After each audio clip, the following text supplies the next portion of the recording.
అందరికీ నమస్కారాలు.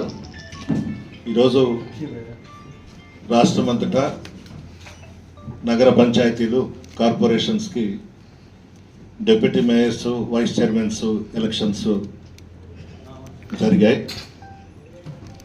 అధికారాన్ని అడ్డం పెట్టుకొని దౌర్జన్యాలు, ప్రలోభాలు ఏవేవో చేసి లొంగ తీసుకోవాలనే ప్రయత్నాలు జరిగాయి. బుచ్చిరెడ్డిపాళెం నగర పంచాయతీకి సంబంధించి చైర్పర్సన్ ప్రమాణ స్వీకారం రోజు 2 సంవత్సరాలు షాహుల్ గారు, లలితమ్మ గారు ఉంటారు. మిగతా 2 సంవత్సరాలు షకీలమ్మ గారు, శివకుమార్ రెడ్డి గారు వైస్ చైర్మన్లుగా ఉంటారని చెప్పి ప్రకటించారు. 2 సంవత్సరాలు అయిన తర్వాత ఇద్దరు కూడా కౌన్సిలర్స్ రిజైన్ చేశారు. ఇప్పుడు ఎలక్షన్స్ వచ్చినాయి. నగర పంచాయతీని ఇచ్చింది జగన్మోహన్ రెడ్డి గారు మన ప్రభుత్వం అధికారంలోకి వచ్చిన తర్వాత. అంతకుముందు తెలుగుదేశం ప్రభుత్వంలో ప్రయత్నాలు చేసినా ఎవరు కూడా తేలేకపోయినారు. మనం తెచ్చాం. రాష్ట్రంలో మొట్టమొదటిగా ముఖ్యమంత్రిగా ప్రమాణ స్వీకారం చేసిన తర్వాత 10 నగర పంచాయతీలు ఇస్తే దాంట్లో మొట్టమొదటిది నెల్లూరు జిల్లాలో బుచ్చిరెడ్డిపాళెన్ని ఇచ్చారు. ఎలక్షన్స్ జరిగినాయి. 18 మనం గెలిచాము, 2 తెలుగుదేశం పార్టీ వాళ్ళు గెలిచారు. మా కుటుంబం కానీ, గోవర్ధన్ రెడ్డి గారి కుటుంబం కానీ జిల్లాలో రాజకీయ కుటుంబాలు మావి మొదటి నుంచి కూడా. ఏ రోజు కూడా మేము చెప్పుకోం మా మొహాలు చూసి ఓట్లు వేసినారు, మా స్వతహాగా మేము గెలిచామని.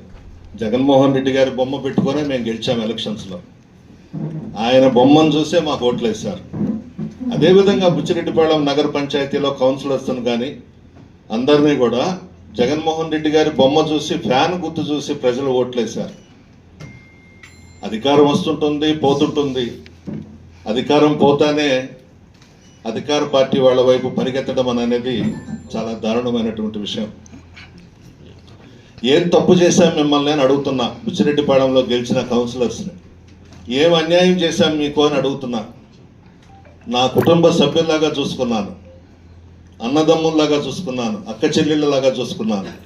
ఎప్పుడూ కించపరిచే విధంగా మిమ్మల్ని చూడలేదు. ఏం తప్పు చేస్తే మీరు ఈరోజు పార్టీని వదిలి బయటకు వెళ్ళిపోయినారు? మీ మనస్సాక్షిగా చెప్పండి. అన్యాయం కదా. ఏ రోజైనా మిమ్మల్ని కష్టపెట్టామా, ఇబ్బంది పెట్టామా? Central lighting వేయించాం. 90 కోట్లు పెట్టి సంఘం నుంచి మంచినీటి పథకం జరుగుతూ ఉంది బుచ్చిరెడ్డిపాళెనికి. ఎన్ని ఇచ్చారు జగన్మోహన్ రెడ్డి గారు? ఇవన్నీ గుర్తుకు రాలేదా మీకు? అన్యాయం కదా ఈరోజు పార్టీని వదిలి వెళ్ళిపోవడం అనేది. ఈరోజు ఎంపిక చేసిన శివకుమార్ రెడ్డి 2 రోజుల ముందు ఐరాలో మాతో కూడా భోజనం చేశాడు, లంచ్ చేశాడు. గోవర్ధన్ రెడ్డి గారిని కలిశాడు, మాతో పాటు వచ్చాడు. ఇంతలోపల మీ అభ్యర్థి ఎలా అయినాడు ఆయన? ఆశ్చర్యంగా ఉంది. అసలు ఈరోజు బుచ్చిరెడ్డిపాళెంలో జరిగిన వైస్ చైర్మన్ల ఎన్నిక చూస్తే నవ్వు వస్తుంది. నవ్వుకుంటారు ఎవరైనా కూడా. అదే కౌన్సిలర్స్ని అడుగుతా ఉన్నా, ఏం తప్పు చేశామమ్మా, ఏం అన్యాయం చేశాము, పార్టీని వదిలి వెళ్ళిపోయినారు మీరు? వ్యాపారాలు చేసుకునేదానికి కొంతమంది, ఆర్థికంగా బలపడేదానికి కొంతమంది బయటకు వెళ్ళిపోయినారు.